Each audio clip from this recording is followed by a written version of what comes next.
Hello and welcome to Heavy Metal Rex. My name is Weiss, and today I wanted to take a look at something that I've actually seen, I believe it was about 2 months ago, and I just didn't really get much of a chance to talk about it. And it's actually two things. It's not something that people really like to talk about, which is what could potentially be on the horizon for the future of the WRX or the STI or even Subaru as a whole. Now, I do know that Subaru has a couple of hybrid engines, and they don't really get much of a fanfare, and their electric car, the Solterra, kinda just forget it even exists. Sorry, Subaru, but it's not that great. We actually did go look, we as in my wife and I, we actually did go try to find a hybrid, or what they call the eBoxer, Crosstrek at that time, and we just couldn't find one. But lately, I've been seeing more news from Subaru from in terms of like their eBoxer, and also something very interesting, which we're going to talk about in the second half of this video. So I wanted to take a look at this real quick. And it's interesting to see how they've built this to try and obviously continue to make the all-wheel drive work.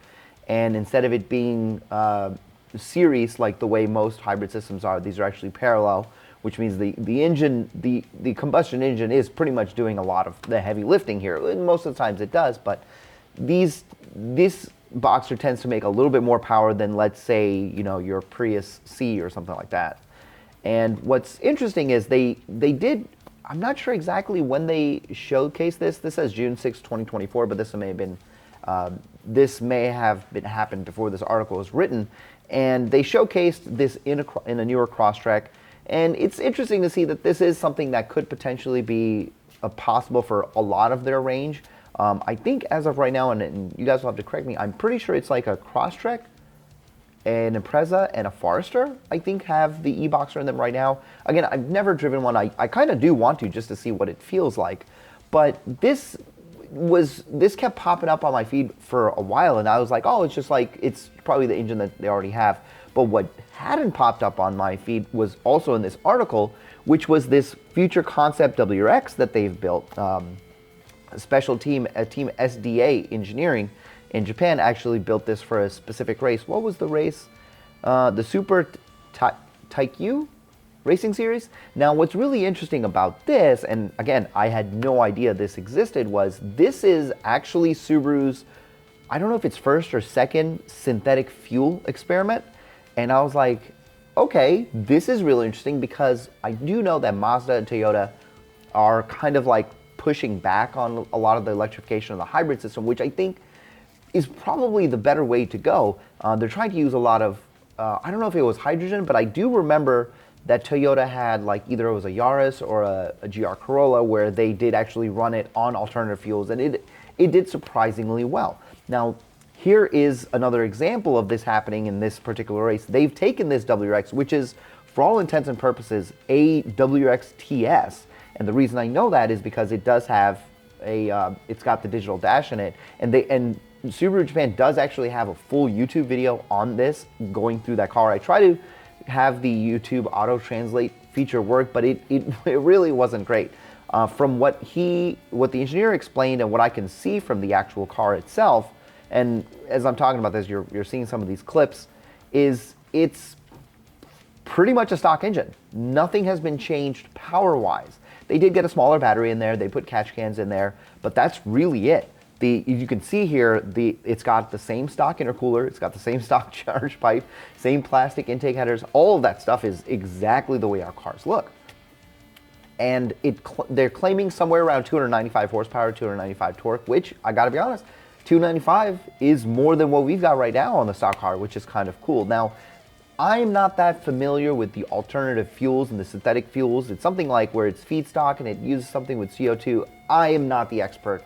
I don't even know anything really about this, and now that I read this article, I feel like I do need to actually spend some time to find out more about it, just so I can learn. But what's interesting is, if, you know, we have this conversation all the time, and actually just today at work I was having this conversation with a lot of our mechanics about, you know, what we really think is the future. Is it going to be electric? Is it going to be hybrid? Is it going to be something like this? And the nice thing about this is we don't have to give up our sounds or the way our internal combustion engines work. You know, if the issue is the fuel, then maybe we just find a different fuel, but just keep the engines. Because as much as I talk about the future on this channel, and I most definitely do, I still believe that we can do something. Maybe, you know, we can find a middle ground. Maybe alternative fuels and synthetic fuels are the middle ground, because we still get, hopefully, the exhaust sounds. I actually have not seen this car go around a track, which I tried to find some videos. So if you know of any videos of this car going around this track or around this race, I would love to see them, because I want to know what it sounds like. You know, if we can keep the sound, we can keep that mechanical feel, I think this is a way to kind of make everybody happy. You know, maybe 500 years down the line, we can look into like full-on electric cars when things just get better in that department. But for now, I'd love to have something like this. Also, I do want to point out I am really starting to like this this swan neck design. I guess that's what it would be called, this design spoiler. It actually looks really cool. Now, while looking at the back of the car, what's really interesting is it's got these two little circular areas. The guy was actually explaining that's how they put the fuel into the car. And you can't really see it here, but I'll do a close-up of it on the video. The exhaust has, like, I don't know, a cat at the very end of it, which is interesting. So there's still a lot for me to unpack, and I actually watched the whole video with the translation. I read a couple of these articles, and I'm still not 100% sure what it is that I'm looking at. So feel free to jump down in the comments to help me understand this a little bit better. It's really interesting. I think the livery on this car looks phenomenal. This, with the white and the blue, it actually is, it's a good looking color.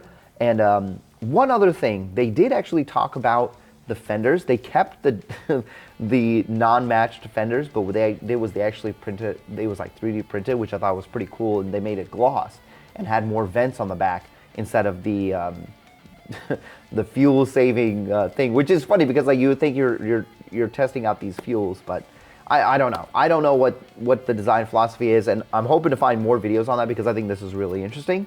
And they did actually have a podium finish. I actually saw Exity posted on their Instagram that the Team Subaru had it, but I don't know if it was the BRZ, because they have a BRZ as well, or if it was the WRX. So I couldn't find enough information on this, but this was a fun thing for me to share with you guys.